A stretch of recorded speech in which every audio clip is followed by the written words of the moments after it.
Guys hi. இன்னைக்கான video என்னன்னா, நான் நேற்றே சொல்லிட்டேன் டெய்லி வீடியோ போட போகிறேன்னு.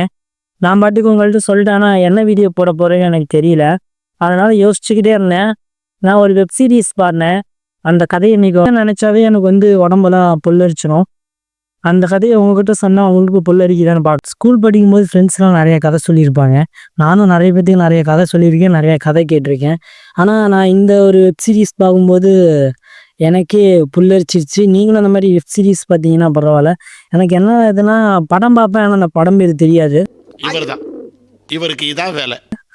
அதனால் படப்பேர் என்னால் சொல்ல முடியல. அது ஒரு வெப் சீரிஸ் தான். அது என்னன்னா ஒரு 2 சிஸ்டரோட கதை தான். எப்படி ஆரம்பிக்கிறது? அதான் நான் சொல்கிறேனே, ஆனால் நீ சீக்கிரமாக திரும்பி வந்துடணும். உனக்கு கதை தெரியுமா? நிறைய கதை தெரியும், நிறையா சொல்லு. ரெடி ஆகிட்டேன். என்னன்னா அவங்க 2 குழந்தைங்களுமே வீட்டில் வளராம ஹாஸ்டலில் தான் வளர்ந்தாங்க. அவங்க அம்மா ஹாஸ்டலில் விட்டுட்டு போயிட்டாங்க. இந்த குழந்தைங்க அக்கா தங்கச்சி 2 பேருமே க்ளோஸாக வளர்ந்துட்டு பெரிய ஆளாகிட்டாங்க. பெரிய ஆள் ஆனதுக்கப்புறம் அந்த பெரிய அக்காவுக்கு லவ் மேரேஜ் ஆயிடுச்சு. ஏற்கனவே அவங்களுக்கு கல்யாணம் ஆகி பிரேக்கப் ஆயிடுச்சு. திருப்பியும் இன்னொரு இடத்துல லவ் மேரேஜ் ஆயிடுச்சு. அதனால் இவங்கெல்லாம் ஃபேமிலியாக தான் இருந்தாங்க. அவங்க தங்கச்சி இவங்க கூட தான் இருந்தாங்க.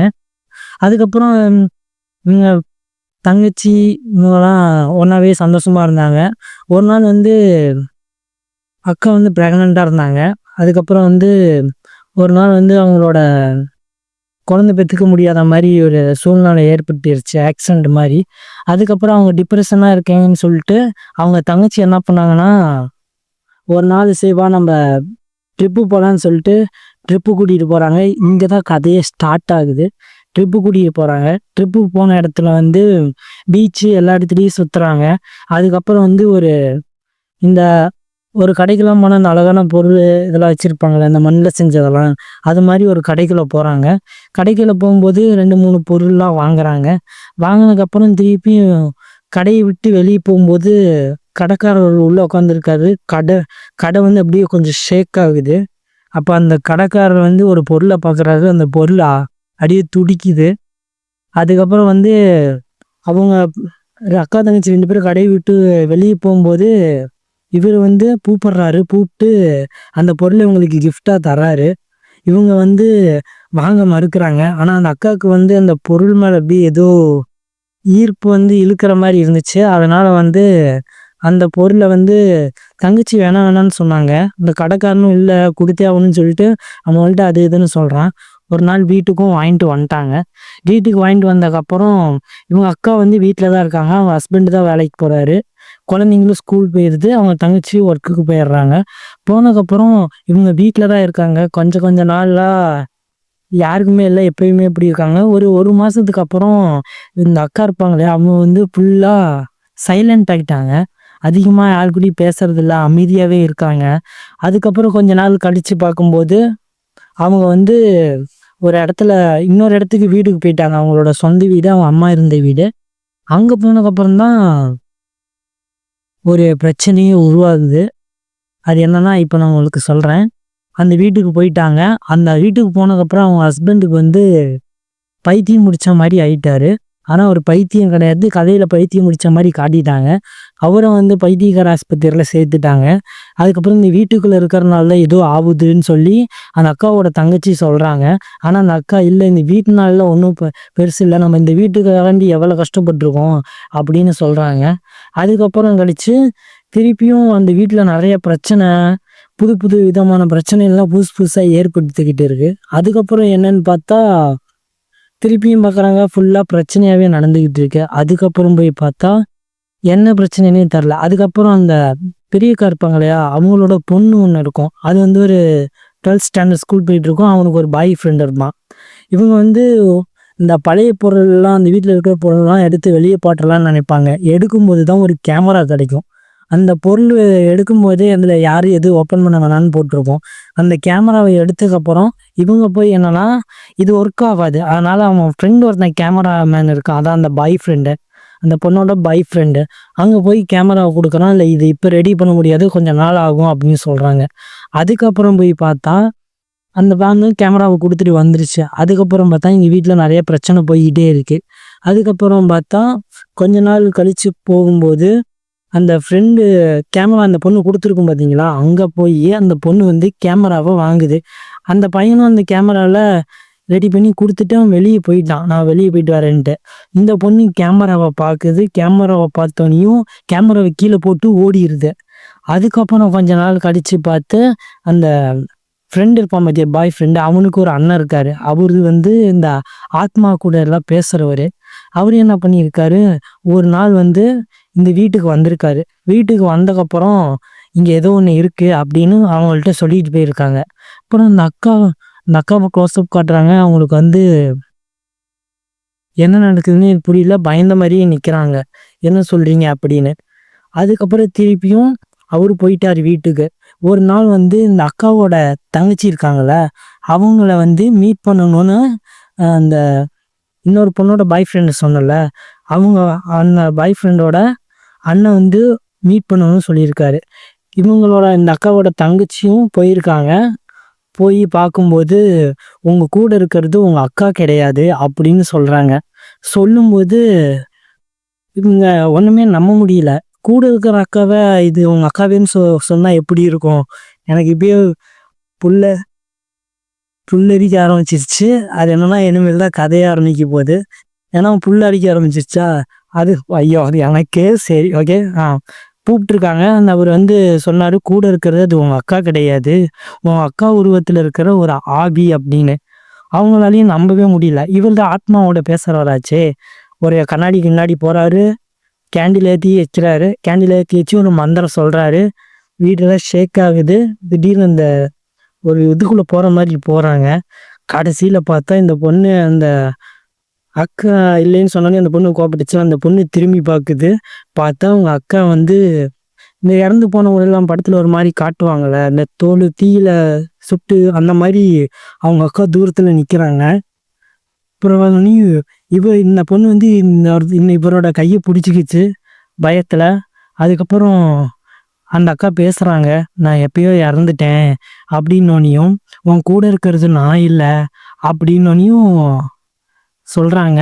அந்த அக்காவுக்கு ஒரே பயம், இல்லை நீங்கள் பொய் சொல்கிறீங்க அப்படின்னோனையும் அந்த அக்கா கிட்டே இந்த அக்காவும் பக்கத்தில் போகிறாங்க.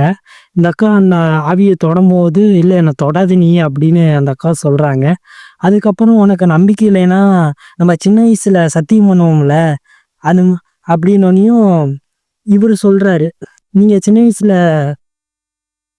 ஏதாச்சும் பண்ணுவீங்களா அப்படிங்கும்போது, ஆத்மா என்றைக்குமே சத்தியம் வந்து பண்ணாது அப்படின்னு அவர் சொல்லியிருப்பார். ஆனால் இவங்க சிஸ்டர் 2 பேர் இருப்பாங்களே, அவங்க வந்து ப்ராமிஸ் வந்து ஒரு வேறு மாதிரி ஜாலியாக பண்ணுவாங்க. இப்படி பண்ணி இப்படி பண்ணுவாங்க.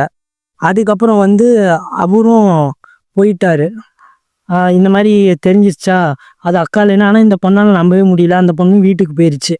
வீட்டுக்கு போனதுக்கப்புறம் திருப்பி அங்கே ஏதோ ப்ராப்ளம் மாதிரி நடக்குது. அதுக்கப்புறம் திருப்பி இந்த அக்கா வந்து வெளியே நிற்கிறாங்க. கரெக்டாக அந்த பேய் ஓட்டவர் வராரு, அதான் அந்த அண்ணன் வராரு. வந்ததுக்கப்புறம் பேசிக்கிட்டு இருக்காங்க. இந்த அக்காவோட அக்கா வராங்க. அதான் அந்த அக்கா பேய் பிடிச்சிருக்குன்னு சொல்லியிருக்காங்களா, அந்த அக்கா வராங்க. அந்த அக்கா வரும்போது இவரை பார்த்து, இவர் கூட ஏன் என்ன பேசிக்கிட்டு இருக்க, நீ உள்ளே போ அப்படின்னாலும், இல்லை அவர் சும்மா தான் இந்த வழியை வந்தார் அப்படின்னு இந்த அக்கா சொல்கிறாங்க. 2வது அக்கா சொல்கிறாங்க. அவங்க வந்து அதுக்கப்புறம் போயிட்டாங்க. போனதுக்கப்புறம் இந்த அக்காவுக்கு ஒரே சந்தேகம். அதனால என்ன பண்ணுறாங்க, வீட்டில் யாருமே இல்லை, அவங்க அக்கா மட்டும்தான், பெரிய அக்காவும் இந்த அக்கா சின்ன அக்காவும் தான் இருக்காங்க.